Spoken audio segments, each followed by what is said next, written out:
At my parents' place, it all began innocently enough. Just another family cookout. One of those bright Sunday afternoons when everyone gathers to rejoice, overindulge, and catch up on life.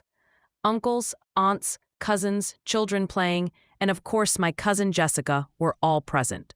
Growing up, I felt Jessica and I were like sisters, always close and sharing everything. But something didn't feel right today.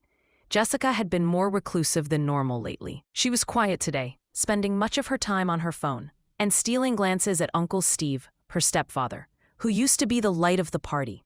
I kept having the uneasy sense that something wasn't right. Even though everyone has bad days, this one was unique. Jessica was concealing something. She wasn't just having a bad day. I saw Jessica slipping away from the group while the party was in full swing, and everyone else was occupied with eating and laughing. My curiosity overcame me. After a little pause, I followed her inside. She was pacing tensely in the corridor while holding her phone to her ear. She didn't see me, but I could hear her voice, low, urgent, almost frantic. "No, I told you I can't talk right now. He's here. You need to stop calling me. Just stop."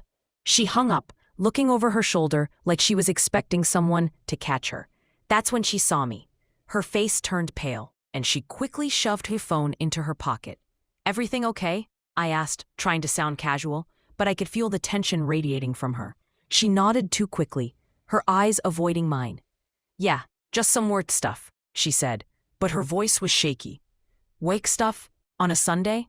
And why was she so nervous? Jessica brushed past me, muttering something about needing to get some air.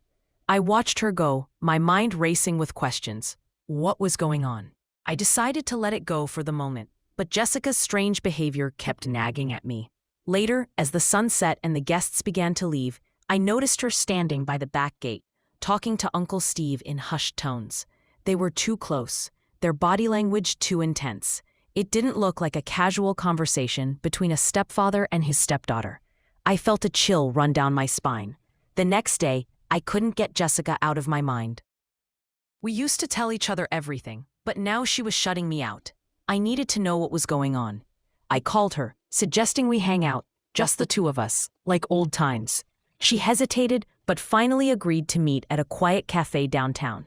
When I got there, Jessica was already seated, sipping her coffee and staring blankly out the window. She looked up when I approached, her smile not quite reaching her eyes.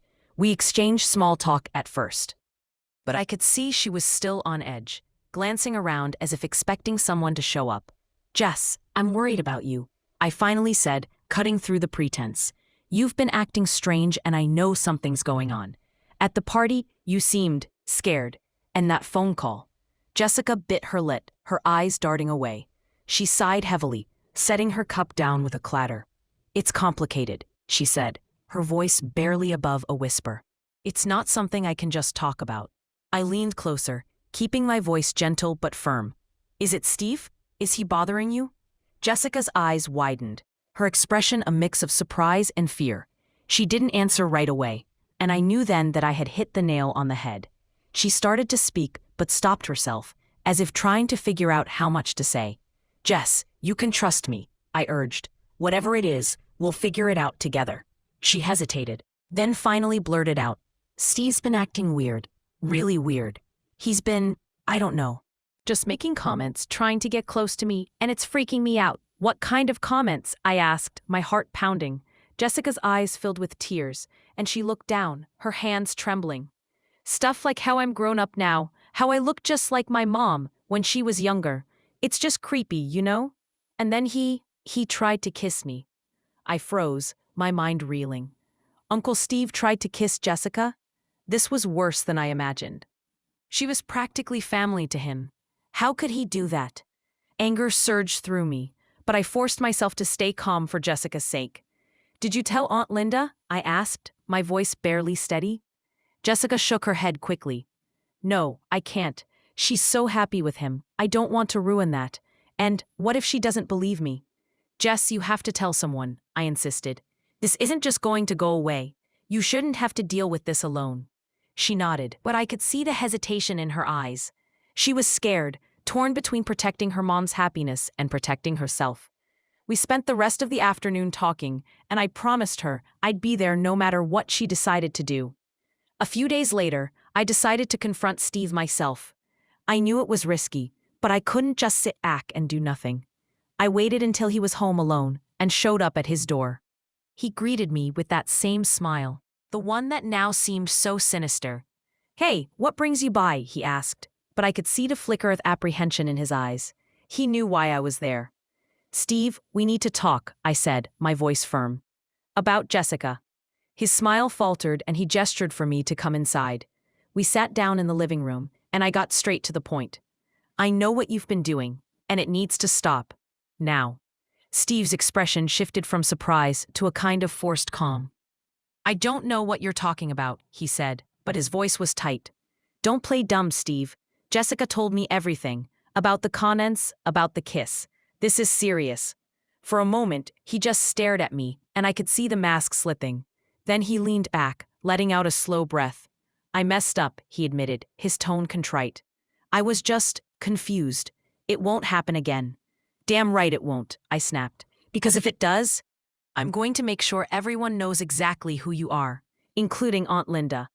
He nodded, his expression grim. "I get it. I'm sorry. Really I am. I'll keep my distance." I left his house feeling a mix of relief and anger. I didn't trust him as far as I could throw him, but at least I had made it clear that I was watching him. And I knew I needed to keep my guard up, not just for Jessica's sake, but for the whole family's. When I told Jessica about my confrontation with Steve, she seemed relieved but still on edge. She wasn't ready to tell her mom, and I didn't push her.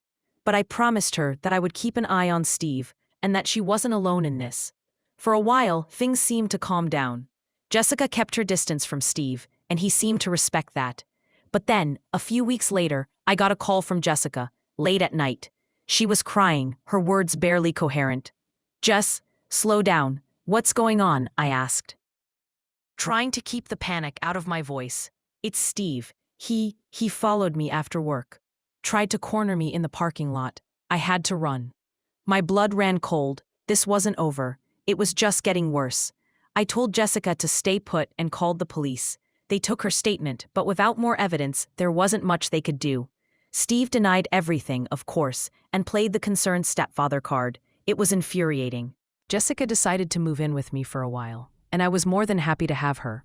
But the tension was unbearable. Every time the phone rang, every time there was a knock at the door, we both jumped. It felt like we were living in constant fear, waiting for the other shoe to drop. Then, one evening, there was a knock on my door. I opened it to find Aunt Linda standing there, her face pale and drawn. She looked like she hadn't slept in days. "Linda, what's wrong?" I asked, my heart sinking. She stepped inside, her eyes red and swollen. "I need to talk to Jessica," she said, her voice breaking. "Steve, he's confessed, about everything. I had no idea. I thought he loved us." I called Jessica into the room, and when she saw her mom, she froze.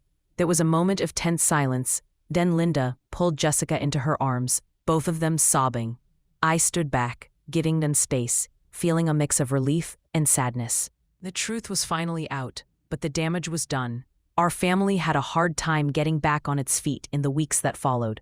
Steve relocated out of state, and Linda filed for divorce. Jessica began going to a therapist in an effort to regain her confidence and trust. Although it wasn't simple, we supported her at every turn. In my case, I gained a lot of knowledge about loyalty, family, and the fortitude required to defend those you care about. Confronting Steve wasn't simple, but it was the proper thing to do. Being there, no matter how difficult things become, is ultimately what family is all about.